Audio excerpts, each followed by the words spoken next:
Hello বন্ধুরা, কেমন আছেন? আশা করি সবাই ভালো আছেন। অনেক সময় দেখা যায় যে আমাদের সিমগুলা কার নামে রেজিস্ট্রেশন করা অথবা আমাদের আইডি কার্ড দিয়ে কতগুলা সিম রেজিস্ট্রেশন করা আছে সেটা আমরা কেউ বলতে পারি না। তো আজকের ভিডিওতে আমি আপনাদেরকে দেখিয়ে দিচ্ছি কিভাবে আপনারা সম্পূর্ণ ফ্রিতে শুধুমাত্র ১ মিনিট সময়ের ভিতরে আপনার নামে কতগুলো সিম রেজিস্ট্রেশন করা আছে এবং আপনার নাম্বারগুলা কার আইডি কার্ড দিয়ে রেজিস্ট্রেশন করা হয়েছে সেটা কিভাবে চেক করবেন। সো সম্পূর্ণ প্রসেসটি আমি A to Z দেখিয়ে দিচ্ছি। সো আপনারা ধৈর্য সহকারে সম্পূর্ণ ভিডিওটি কন্টিনিউ করুন, তাহলে খুব সহজে আপনারা আপনার সিমগুলা কার নামে রেজিস্ট্রেশন করা এবং আপনার আইডি কার্ড দিয়ে কতগুলো সিম রেজিস্ট্রেশন করা হয়েছে সেটা আপনারা খুব সহজে চেক করে নিতে পারবেন।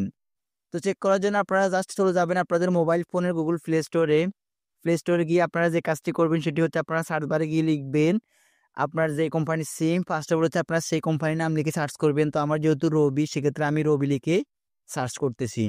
সার্চ করার পর এখানে হচ্ছে আমার রবির অফিসিয়াল অ্যাপ্লিকেশনটি চলে আসবে। সো আপনাদের যদি জিপি থাকে তাহলে আপনারা জিপি লিখে সার্চ করবেন, এয়ারটেল হলে এয়ারটেল লিখে সার্চ করবেন, বাংলালিংক হলে বাংলালিংক লিখে সার্চ করবেন। সার্চ করার পর আপনাদের সামনে ওই কোম্পানির অফিসিয়াল অ্যাপ্লিকেশনটা চলে আসবে। সো অ্যাপ্লিকেশনটা আসার পর আপনারা হচ্ছে জাস্ট এখান থেকে হচ্ছে ওপেন করবেন।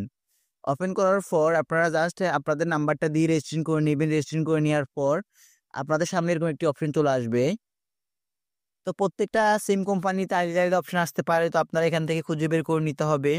তো যে অপশনটি আপনারা খুঁজে বের করবেন সেটা হচ্ছে আপনারা একটু স্লাইড করে নিচে আসবেন। রবিতে হচ্ছে একটু স্লাইড করে গ্রামীণও হচ্ছে এয়ারটেলও হচ্ছে সেম, গ্রামীণও সেম, বাংলালিংক হয়তোবা একটু উলটপালট হতে পারে। আপনারা খুঁজে বের করে নিবেন। তো এয়ারটেল এবং হচ্ছে রবিতে সেম, কিন্তু একবার হুবহু সেম। তো আপনারা জাস্ট এই অপশনটাকে স্ক্রল ডাউন করে নিচে আসবেন। নিচে আসার পর এখান থেকে হচ্ছে আপনারা এগুলাকে স্লাইড করে একদম সাইডে যাবেন। যাওয়ার পর এখানে হচ্ছে আপনারা যেটা কাজ করবেন সেটি হচ্ছে আপনারা খুঁজে বের করে নেবেন মাই সিমস। তো আপনারা দেখতে পারতেছেন এখানে আমার লেখা চলে এসেছে মাই সিমস। আপনারা এই অপশনটির উপর জাস্ট ক্লিক করবেন। ক্লিক করার পর দেখতে পারতেছেন আমার যেই নাম্বারটা দিয়ে আমি এই অ্যাকাউন্টে রেজিস্ট্রেশন করেছি সেটা হচ্ছে এখানে চলে এসেছে। এখন হচ্ছে আমার এই নাম্বারটা কার নামে রেজিস্ট্রেশন করা সেটা চেক করার জন্য আমাদেরকে যে কাজটি করতে হবে সেটি হচ্ছে আপনার সন্দেহ অনুযায়ী আপনি মনে করতেছেন আপনার বাবার আইডি কার্ড দিয়ে, অথবা আপনি মনে করতেছেন আপনার মার আইডি কার্ড দিয়ে, অথবা আপনি মনে করতেছেন আপনার বড় ভাই আইডি কার্ড দিয়ে, অথবা আপনি মনে করতেছেন আপনার নিজের আইডি কার্ড দিয়ে। যদি এভাবে মনে করেন তাহলে আপনারা তাদের প্রত্যেকেরই আইডি কার্ডের লাস্ট সেটের ডিজিট আপনাদেরকে লিখে রাখতে হবে। লিখে রাখার পর আপনারা এক এক করে তা এখানে সার্চ করবেন। সাপোজ ধরুন এটা হচ্ছে আমার আইডি কার্ড দিয়ে রেজিস্ট্রেশন করা, সো সেক্ষেত্রে হচ্ছে আমি আমার আইডি কার্ডের লাস্ট সেটের সংখ্যা এখানে হচ্ছে আমি জাস্ট বসাবো।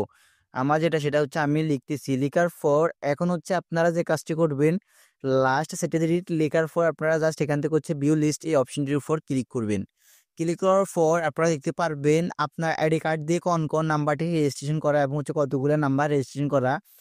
আপনারা দেখতে পারতেছেন আমার আইডি কার্ড দিয়ে শুধুমাত্র ২ টা সিম রেজিস্ট্রেশন করা। একটা হচ্ছে ৯০, একটা হচ্ছে ৯০৭, যেটা হচ্ছে আমার এই রবি প্রিপাইড নাম্বারটা। আরেকটি হচ্ছে ৯০ এয়ারটেল, সেই নাম্বারটা। সো আমার এই ২ টা নাম্বার হচ্ছে রেজিস্ট্রেশন করা। সেক্ষেত্রে এই ২ টা নাম্বার এখানে চলে এসেছে। সো এখন কিন্তু আমি বুঝতে পারতেছি আমার আইডি কার্ড দিয়ে মাত্র ২ টা সিম রেজিস্ট্রেশন করা আছে। একটা হচ্ছে এটা, একটা হচ্ছে এইটা। সো এই ২ টা কিন্তু আমি চেক করে নিতে পারলাম। তো এভাবে হচ্ছে আপনারা যেকোনো আইডি কার্ড দিয়ে যেকোনো নাম্বারকে আপনারা সার্চ করে বার করে নিতে পারবেন। আপনার সেই আইডি কার্ডটা অনুযায়ী আপনার নাম্বারগুলা বের হয়ে যাবে। সো রবিতে যেরকমভাবে আমি সার্চ করেছি এবং হচ্ছে আপনি এয়ারটেলও সেম একই প্রসেস, একই নিয়ম।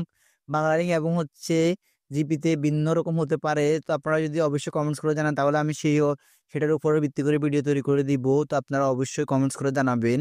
তো এইভাবে হচ্ছে আপনারা প্রত্যেকটা নাম্বার এবং হচ্ছে প্রত্যেকটা আইডি কার্ড দিয়ে চেক করে নিতে পারবেন আপনার নামে কতগুলো সিম রেজিস্ট্রেশন করা আছে এবং হচ্ছে আপনার আইডি কার্ড দিয়ে কতগুলো সিম রেজিস্ট্রেশন করা হচ্ছে এবং হচ্ছে আপনার নাম্বারটা কার নামে রেজিস্ট্রেশন করা সবকিছু আপনারা A to Z চেক করে নিতে পারবেন।